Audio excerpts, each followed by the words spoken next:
बहुत बहुत धन्यवाद सभापति महोदया।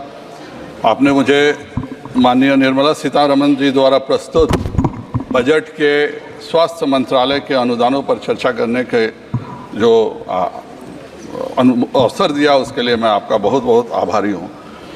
सभापति महोदया, इस देश के विकास के लिए जो दो सबसे प्रमुख स्तंभ हैं वो स्वास्थ्य और शिक्षा है। मैं माननीय आसन का और माननीय प्रधानमंत्री जी को आभार व्यक्त करता हूं कि बजट में कल स्वास्थ्य मंत्रालय का और आज शिक्षा मंत्रालय का और आज स्वास्थ्य मंत्रालय पर चर्चा करा के उन्होंने बता दिया कि इन दोनों विभागों को कितना महत्व यह सरकार देती है। माननीय सभापति महोदया, मैं बिहार के पटना मेडिकल कॉलेज का छात्र रहा हूं और अगले वर्ष पटना मेडिकल कॉलेज के 100 वर्ष पूरे हो रहे हैं और उसके बावजूद 2014 तक अगर आप देखें तो इस देश में मेडिकल शिक्षा इतनी पुरानी है, उसके बावजूद भी 2014 तक केवल 8,01,000 डॉक्टर ही इस देश में रजिस्टर्ड थे और यह बताता है कि कांग्रेस की सरकारों ने किस तरह से मेडिकल शिक्षा को नेग्लेक्ट रखा है। अध्यक्ष महोदया, अगर हम आंकड़े की बात करें तो 2014 में 387 मेडिकल कॉलेज थे, आज 706 मेडिकल कॉलेज इस देश में माननीय प्रधानमंत्री जी के नेतृत्व में खुले हैं। 2014 में 51,348 सीटें थी, आज यह बढ़ करके 1,08,940 हो चुकी है। अर्थात मेडिकल शिक्षा में 112% सीटों की बढ़ोतरी हुई है, पीजी में 127% की बढ़ोतरी हुई है। मैं यह भी आपको बता दूं सभापति महोदया, जो ये 51,000 का आंकड़ा दिख रहा है वह दरअसल 30,000 रहता। यह अभी जो उत्तर प्रदेश के तत्कालीन उप मुख्यमंत्री ब्रजेश पाठक जी, उस समय 2009 में वो हेल्थ स्टैंडिंग कमेटी के चेयरमैन थे, मैं भी उसका सदस्य था, माननीय स्वास्थ्य मंत्री जी श्री नड्डा जी भी उसके सदस्य हुआ करते थे और यह उस हेल्थ स्टैंडिंग कमेटी का रिकमेंडेशन था कि प्रोफेसर और स्टूडेंट का रेशियो 1:1 के बदले 1:2 किया जाए और इसके कारण ये जो 51,000 सीटें वह थी। यूपीए सरकार ने कभी भी मेडिकल कॉलेज खोलने पर ध्यान देने बिल्कुल नहीं दिया, लेकिन 2014 के बाद माननीय प्रधानमंत्री जी के नेतृत्व में माननीय जेपी नड्डा जी पहली बार स्वास्थ्य मंत्री बने और उन्होंने एक ऐतिहासिक निर्णय लिया कि हम हर बड़े जिले में मेडिकल कॉलेज खोलेंगे और यह कितने वर्षों से भोरे कमेटी का आज़ादी से पहले का रिकमेंडेशन था कि 50 लाख पर एक मेडिकल कॉलेज होना चाहिए, पर कभी यह माननीय प्रधानमंत्री जी मोदी जी के आने के बाद ही यह निर्णय हुआ और इसके कारण केंद्रीय सहायता से आज 157 सरकारी मेडिकल कॉलेज, 75 नए सुपर स्पेशलिटी ब्लॉक्स और 22 एम्स के खुलने के कारण स्वास्थ्य सेवाओं में अभूतपूर्व सुधार आज हम देखने को मिल रहा है। WHO ने क्राइटेरिया फिक्स किया था कि प्रत्येक 1,000 की आबादी पर एक डॉक्टर होना चाहिए, पर यह यूपीए तक के राज्य में यह एक चिकित्सक पर 1,600 आबादी का बर्डन था। आज हम WHO का मापदंड भी पार कर चुके हैं, आज एक 864 की आबादी पर ही एक डॉक्टर उपलब्ध है और इसके लिए मैं माननीय प्रधानमंत्री जी को और माननीय स्वास्थ्य मंत्री जी जेपी नड्डा जी को बहुत बहुत आभार व्यक्त करता हूं। अध्यक्ष महोदय, इस पूरे बजट में Ayushman Bharat health infrastructure mission पर 4,108 करोड़ रुपए दे करके वित्त मंत्री जी ने अपनी प्राथमिकता बताई। अभी मेरे कांग्रेस के साथी कह रहे थे कि रूरल इंफ्रास्ट्रक्चर पर बढ़ा नहीं है, मैं उनको बता दूं कि रूरल इंफ्रास्ट्रक्चर पर 63% की वृद्धि इस बार हुई है, लेकिन इसके साथ नेशनल हेल्थ पॉलिसी बनी थी। नेशनल हेल्थ पॉलिसी में हर राज्य सरकार से अनुरोध किया गया था कि आप कम से कम अपने बजट का 8% हिस्सा स्वास्थ्य सेवाओं पर खर्च करें। मुझे यह कहते हुए अफसोस हो रहा है कि इस देश के जो 4 राज्य जो सबसे कम पैसे स्वास्थ्य सेवाओं पर खर्च करते हैं वह पंजाब है, कर्नाटक है और तेलंगाना है। वहाँ किसकी सरकारें हैं मुझे बताने की इसकी आवश्यकता नहीं। एक तरफ तो आम आदमी पार्टी मोहल्ला क्लिनिक की बात कहती है कि हम स्वास्थ्य सेवाओं में अभूतपूर्व सुधार कर रहे हैं, वही इस देश में अगर कोई राज्य सबसे कम पैसे स्वास्थ्य पर खर्च करता है तो वह राज्य पंजाब है और वही बिहार जो आमदनी के दृष्टि से सबसे पीछे का राज्य है, वह नेशनल हेल्थ पॉलिसी के अनुरूप न केवल स्वास्थ्य सेवाओं पे खर्च करता है बल्कि आज मेरे ही alma mater Patna medical college में दुनिया का दूसरा सबसे बड़ा अस्पताल 5462 बेड का अस्पताल पटना में खुल रहा, और वह पूरा राज्य सरकार के पैसे से खुल रहा। और यह बताता है कि जो एनडीए के जो सरकार जो है वह कितने स्वास्थ्य पर संवेदनशील है। माननीय प्रधानमंत्री जी और नड्डा जी ने जो दूसरा 2014 में सबसे बड़ा परिवर्तन लाया वह मिशन इंद्रधनुष था। हमारे गांव के बच्चों का टीकाकरण में बिल्कुल छूट जाता था, उसका मुश्किल से 44% ही, हम बात तो यूआईपी कर रहे थे, यूनिवर्सल इम्यूनाइजेशन प्रोग्राम की, पर केवल 44% ही बच्चे थे जो कि जिनका पूर्ण इम्यूनाइजेशन हुआ था। पर माननीय नड्डा जी ने मिशन इंद्रधनुष का जो इनिशिएटिव लिया उसका नतीजा हुआ कि जो पिछड़े ब्लॉक थे, पिछड़े जिले थे, उन पर अलग से बच्चों के टीकाकरण पर ध्यान दिया गया और आज यह आंकड़ा 44% से बढ़कर लगभग 82% हो गया है। और अब जो ये डिजिटल यूविन प्लेटफॉर्म आया है इसमें 94% बच्चों का रजिस्ट्रेशन हुआ है। इन बच्चों को रोगों से बचाने के रोकथाम करने के लिए जो यह सरकार का निर्णय है उसके लिए भी मैं सरकार को बहुत बहुत धन्यवाद देता हूँ। इस सरकार का जो तीसरा सबसे बड़ा निर्णय रहा वो आयुष्मान भारत का था। 50 करोड़ गरीबों को 5 लाख तक का मुफ्त इलाज की बात केवल भारतीय जनता पार्टी ही सोच सकती है, क्योंकि हमारे दीनदयाल उपाध्याय जी ने अंत्योदय के ही सिद्धांत की बात की और हम सब उसी सिद्धांत पर चलते हैं और अंतिम गरीब व्यक्ति को अच्छी स्वास्थ्य सुविधा मुहैया करा सके, इसके लिए हम लोगों ने यह आयुष्मान भारत पीएमजे योजना को लागू किया। आज 3 करोड़ लोगों के द्वारा लोग इससे लाभान्वित हो चुके हैं और यही 3 करोड़ लोगों की दुआएं हैं जिन्होंने मोदी जी को तीसरी बार पूर्ण बहुमत के साथ सरकार बनाने का मौका इस देश की जनता ने दिया है। वही कांग्रेस ने भी एक रिकॉर्ड बनाया है सभापति महोदया, लगातार वह तीसरी बार डबल डिजिट में उनके सांसद जीत के आए हैं और यह ऐसा अनूठा रिकॉर्ड है जिसके लिए हमारे कांग्रेस के मित्र बहुत खुश दिखते हैं, बहुत उत्साहित दिखते हैं। उनका जोश और जज्बा देख करके लगता है कि यह डबल डिजिट आने से कितना खुश हैं। मैं प्रार्थना करूंगा कि आप सदैव डबल डिजिट में रहे, जिससे आपका यह जोश और जज्बा हमेशा बरकरार रहे। सभापति महोदया, मैं स्वास्थ्य मंत्री जी का आभार व्यक्त करता हूं कि 2013-14 में जो बजट स्वास्थ्य का महज 27,145 करोड़ का था वह आज लगभग 91,000 करोड़ से ज़्यादा का हो चुका है। भारत सरकार चिकित्सा के क्षेत्र में लगातार सुविधाएं दे रही है। हम सब जो मेडिसिन की बात करें, हम सब बहुत सारे मेडिसिन जो भारत में नहीं बनते उन पर हम कस्टम्स ड्यूटी में रिबेट करते हैं। इस बार का भी जो बजट है उसने जो कैंसर के 3 ड्रग्स पर छूट दिया है, इससे 27 लाख कैंसर के मरीजों को बहुत बड़ा लाभ होगा। और ख़ास करके ये जो कैंसर के मेडिसिन हैं, ये breast cancer, lung cancer, liver के बिलियरी कैंसर से पीड़ित रोगियों को आर्थिक रूप से संबल प्रदान करने का कार्य करेगा। इसी प्रकार इस बजट में एक्सरे ट्यूब्स और फ्लैट पैनल डिटेक्टर्स को जो कस्टम ड्यूटी से छूट देने का प्रावधान किया है, इससे एक्सरे, सिटी स्कैन, कैथलैब्स तो सस्ते होंगे ही। भारत का जो यह माननीय प्रधानमंत्री जी का निर्णय है कि इस देश को आत्मनिर्भर बनाना है, अभी जब तक हम ये ट्यूब्स नहीं बना रहे हैं तब तक इनको कस्टम ड्यूटी से छूट देने से भारत में बने हुए सिटी स्कैन, कैथलैब्स की मशीनें न केवल सस्ती होंगी बल्कि यह भारत में भी चिकित्सा सुविधा को सस्ता करेगा। क्योंकि एक ज़माना था जब ब्रेन हेमरेज होता था तो ब्रेन खोलने के बाद ही उसका हम लोग आर्टरी बंद कर पाते थे। आज कैथलैब्स में जा करके बिना ब्रेन ओपन किए हुए सीधे कैथेटर डाल करके हम लोग क्लिप करने का काम ब्रेन हेमरेज में करते हैं और ये सब कैथलैब के ही माध्यम से होता है।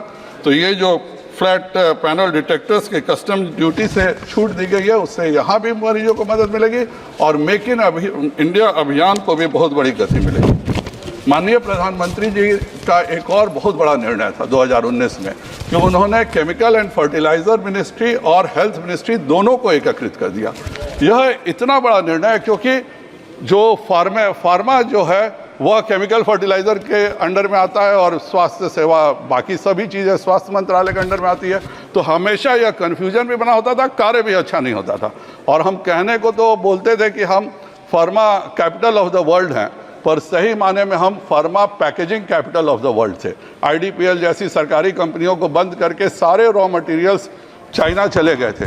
पर माननीय प्रधानमंत्री जी का निर्णय, जो उन्होंने पीएलआई को, फार्मा सेक्टर को पीएलआई दिया, जो मेगा फार्मा पार्क्स बनाए, उसका निर्णय है कि हम पुनः आज एक्टिव फार्मास्यूटिकल इंग्रेडिएंट्स जो रॉ मटेरियल है उसके हम अब एक्सपोर्टर, नेट एक्सपोर्टर हो चुके हैं। और आज हम शान से कह सकते हैं कि हाँ, Bharat pharma capital of the world है। हम जेनरिक मेडिसिन पूरे दुनिया को सप्लाई करने का काम करते हैं और इसका रॉ मटेरियल अब हमें चीन से मंगाने की ज़रूरत नहीं पड़ती है।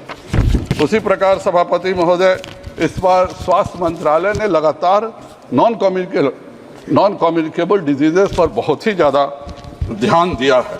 आज चर्चा भी हो रही थी ज़ीरो आवर में, आज सोशल मीडिया के कारण, मोबाइल के कारण लोग ज़्यादा से ज़्यादा आराम तलब हो गए हैं, हम जंक फूड खाने लगे हैं और इसी का कारण है कि अब एक उम्र के बाद हम 56% बीमारियां जो होती हैं वह इन्हीं सब कारणों से होती हैं। लेकिन अगर हम बात करें केवल टाइप 2 डायबिटीज़ का, तो महज 50 वर्षों में जो टाइप 2 डायबिटीज़ केवल 2% को आबादी को था, आज 20% आबादी को जकड़ लिया और इसका कारण यही जंक फूड और सीडेंट्री लाइफ स्टाइल है। मैं केंद्र सरकार को धन्यवाद देता हूं कि उन्होंने 86 करोड़ 90 लाख नागरिकों का BP, diabetes, oral cancer, breast cancer, cervical cancer जैसे बीमारियों की स्क्रीनिंग करा के समय पे इलाज करके बहुत सारे हमारे नागरिकों को बचाने का भी, जीवन बचाने का भी काम किया है। और इसके साथ ही जो वॉक्सैलॉन, योगा, इन सबों के माध्यम से 1 करोड़ 60 लाख सेशंस हुए हैं कि भारत के नागरिक हेल्दी लाइफस्टाइल में रह सकें।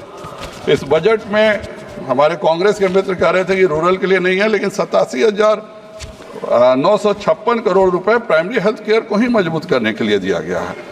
और 2014 में माननीय नड्डा जी ने अपने प्रथम कार्यकाल में निर्णय लिया था कि हम 1,50,000 हेल्थ एंड वेलनेस सेंटर खोलेंगे। मुझे बताते हुए खुशी होती है कि जो लक्ष्य रखा था उससे पहले हमने 1.5 lakh health and wellness centre खोल करके आज हमारे पास 1,60,000 SHC health wellness centre, community health centres खोलने में हम सब सफल हुए हैं, जहां पे कम्युनिकेबल डिजीजेस का भी इलाज हो रहा है। और इन एडिशनल PSCs में 105 दवाएं मुफ्त में मिलती हैं और 14 तरह के जांच मुफ्त में होते हैं। वहीं PSC और हेल्थ वेलनेस सेंटर्स में 172 दवाएं मुफ्त में मिलती हैं और 63 तरह के जांच आज हमारे नागरिकों को मुफ्त में इन सब स्थानों पर उपलब्ध है। उसी प्रकार टेली कंसल्टेशन प्रोग्राम में भी 8 करोड़ 50 लाख लोग इससे लाभान्वित हुए हैं। इसके लिए भी मैं माननीय नड्डा जी का बहुत बहुत आभार व्यक्त करता हूं। अध्यक्ष महोदय, लेकिन एक दिक्कत की तरफ मैं आपके माध्यम से स्वास्थ्य मंत्री जी का ध्यान आकृष्ट कराना चाहूँगा। वह है कि जो ये हेल्थ एंड वेलनेस सेंटर है या CHC है, इसमें चिकित्सकों की कमी है। हम चाहते हैं कि ये जो CHC है और हेल्थ वेलनेस सेंटर है, इसमें मातृ सेवाएं दें, शिशु सेवाएं दें, सर्जन रहें, फिजिशियन, कम्युनिटी हेल्थ सेंटर में सर्जन रहें, फिजिशियन रहें, पर इन सबों के लिए हमें विशेषज्ञ चिकित्सकों की ज़रूरत है। हर CHC में अगर हम देखें तो केवल 10% ही कम्युनिटी हेल्थ सेंटर है जहां पे ये चारों स्पेशलिस्ट मौजूद हैं। अब किसी भी CHC को या किसी भी अस्पताल को चलने के लिए हमें इन सब स्पेशलिस्ट की हर हालत में ज़रूरत पड़ेगी ही। हमें पैथोलॉजिस्ट चाहिए, हमें रेडियोलॉजिस्ट चाहिए। अगर हम प्रेगनेंसी की जांच कर रहे हैं तो हर अल्ट्रासाउंड करना ही पड़ेगा, उसका ब्लड टेस्ट करने ही पड़ेंगे। और यह मेडिकल कॉलेज के माध्यम से पूरा नहीं हो सकता है, क्योंकि मेडिकल कॉलेज में हमें सभी डिपार्टमेंट के PGs का ख्याल रखना पड़ता है, सभी जगह पे पोस्ट ग्रेजुएशन का ध्यान रखना पड़ता है। और इसलिए मैं महाराष्ट्र और गुजरात की सरकारें जो 112 वर्ष से CPS कोर्सेज चला रही हैं, उनको रिकॉग्निशन की जो बात है उस पर भी माननीय स्वास्थ्य मंत्री जी को ध्यान देना चाहिए, क्योंकि इसमें जो बच्चों ने महाराष्ट्र में एडमिशन लिया था वह नीट PG क्वालिफाइड थे और इसके साथ ही महाराष्ट्र सरकार ने उनकी काउंसिलिंग करके डिप्लोमा कोर्सेज में एडमिशन लिया था और ऐसे बच्चों की संख्या 23,000 बच्चों की, डॉक्टरों की है। पर अचानक NMC ने जो निर्णय लिया है उसके कारण से इनको कहा जा रहा है कि आप CHC और हेल्थ एंड वेलनेस सेंटर में आप स्पेशलिस्ट के रूप में कार्य नहीं कर सकते हैं। हम वो उस स्तर पर पहुंच ही नहीं सकते हैं अगर हम इन डिप्लोमा कोर्सेज को रिकॉग्नाइज नहीं करें और उन डॉक्टरों का तो कोई अपराध नहीं है, उन्होंने तो महाराष्ट्र सरकार द्वारा जो काउंसिलिंग है उसके द्वारा वो लोग गए हैं। एनएमसी कभी कभी फिर से वही एमसीआई की तरफ कार्य करने लग रही है। मेडिकल काउंसिल ऑफ इंडिया जो था उस समय भी जो भ्रष्टाचार होते थे, जानबूझ के ऐसे नियम बनाए गए थे कि मेडिकल कॉलेज में ऑडिटोरियम होना चाहिए, मेडिकल कॉलेज में 20,000 स्क्वायर फीट की लाइब्रेरी होनी चाहिए, जिनका और इतना मुश्किल कर दिया गया था कि मेडिकल कॉलेज नहीं खुले। मेरा माननीय स्वास्थ्य मंत्री जी से अनुरोध रहेगा कि न केवल गुजरात और महाराष्ट्र में बल्कि इस तरह के डिप्लोमा कोर्सेज को, 2 साल के कोर्सेज को राज्यों में प्रोत्साहित करना चाहिए। जैसे इसी एनएमसी ने एक निर्णय किया था कि अगर डॉक्टर कम है तो हम रूरल डॉक्टर्स बनाएंगे, लेकिन जो एमबीबीएस पास डॉक्टर है उसको 2 साल का डिप्लोमा कोर्सेज हो रहा है, तो उसमें क्या दिक्कत है यह मैं समझ में नहीं पा रहा हूँ। यहाँ पीसीपीएनडीटी एक्ट है, आप 6 महीने की ट्रेनिंग करके अल्ट्रासाउंड किसी सरकारी अस्पताल में कर सकते हैं, लेकिन 2 साल का जो डिप्लोमा कोर्स किया है एनएमसी के एक निर्णय हाईकोर्ट से ये पूरा का पूरा निर्णय बदल दिया गया। तो इस पर मैं कहूँगा कि माननीय स्वास्थ्य मंत्री जी ध्यान देंगे, नहीं तो भविष्य में दिक्कत हो सकती है। और दिक्कत का मैं एक उदाहरण भी आपको दिखाना चाहूँगा। मैं आपके अनुमति से मध्य प्रदेश सरकार का यह एडवर्टीजमेंट सभापटल पर रखता हूँ। इसमें कहा गया है मध्य प्रदेश में फर्स्ट रेफरल यूनिट के संचालन हेतु निश्चेतना विज्ञान विभाग एनेस्थेटिस्ट की भर्ती आप तय करें, हम भुगतान करेंगे, salary up to 3 lakh per month. तो एक तरफ और इसमें क्वालिफिकेशन है MD DNB diploma of anaesthesia. तो जब और ये स्थिति केवल मध्य प्रदेश की नहीं है, मध्य प्रदेश ने ये पूरा दिल्ली में एक पेज काट दिया, ये हर राज्य की स्थिति है। बिना एनेस्थेटिस्ट के आप सिजेरियन कैसे कीजिएगा, और आप बिना चाइल्ड के इस पर डीसीएच के या एमडी पीडियाट्रिक्स के उन बच्चों की जान कैसे बचाइएगा, इसको करने के लिए अल्ट्रासाउंड पैथोलॉजी कैसे कीजिएगा। तो इन सबों में राज्य सरकारें जो डिप्लोमा कोर्सेज कर रही हैं, मध्य प्रदेश भी इसको रिकॉग्नाइज करता था, पर ये पूरा एनएमसी का निर्णय इसको बदल दिया गया। तो मेरा आपसे अनुरोध रहेगा कि जिस प्रकार से आप इन्होंने माननीय नड्डा जी के निर्णय से आज 2030 तक कहीं चिकित्सकों की किसी गांव में कमी नहीं रहेगी, उसी प्रकार से राज्य सरकारों को भी डिप्लोमा कोर्सेज को बढ़ावा देने के लिए एनएमसी को प्रोत्साहित करने का कार्य करना चाहिए, जिससे कि इंटरमीडिएरी स्पेशलिस्ट की कमी दूर हो जाए। मैं स्वास्थ्य विभाग द्वारा इस अभूतपूर्व बजट का समर्थन करते हुए अपने विरोधी दल के साथियों से भी अनुरोध करूंगा कि कृपया कर वो पंजाब, कर्नाटक, तेलंगाना जैसे राज्यों से कहें कि वह अपना स्वास्थ्य बजट बढ़ाएं। और जिस तरह से मध्य प्रदेश और बिहार की सरकार ने निर्णय लिया कि हम हिंदी में भी स्वास्थ्य का शिक्षा देंगे, और ये बहुत बड़ा क्रांतिकारी कदम है कि अपने मातृभाषा में शिक्षा देना। मैं अपने तमिलनाडु के भी साथियों से अनुरोध करूंगा कि हेल्थ से की शिक्षा वो तमिल में उन्हें भी देनी चाहिए। इस पर जैसे मध्य प्रदेश और बिहार की तरह उनको भी इस पर फॉलो करना चाहिए। जिस प्रकार माननीय स्वास्थ्य मंत्री जी का प्रथम कार्यकाल भारत के इतिहास में क्रांतिकारी परिवर्तनों के लिए सदैव याद रखा जाएगा, मुझे पूरा विश्वास है कि माननीय स्वास्थ्य मंत्री श्री नड्डा जी का दूसरा कार्यकाल भी ऐतिहासिक होगा। इन्हीं शुभकामनाओं के साथ सभापति महोदय, आपने जो मुझे बोलने का मौका दिया इसका बहुत बहुत धन्यवाद। मैं निर्मला सीतारमण जी के द्वारा प्रस्तुत इस बजट के स्वास्थ्य मंत्रालय के अनुदानों का पूर्ण समर्थन करता हूँ।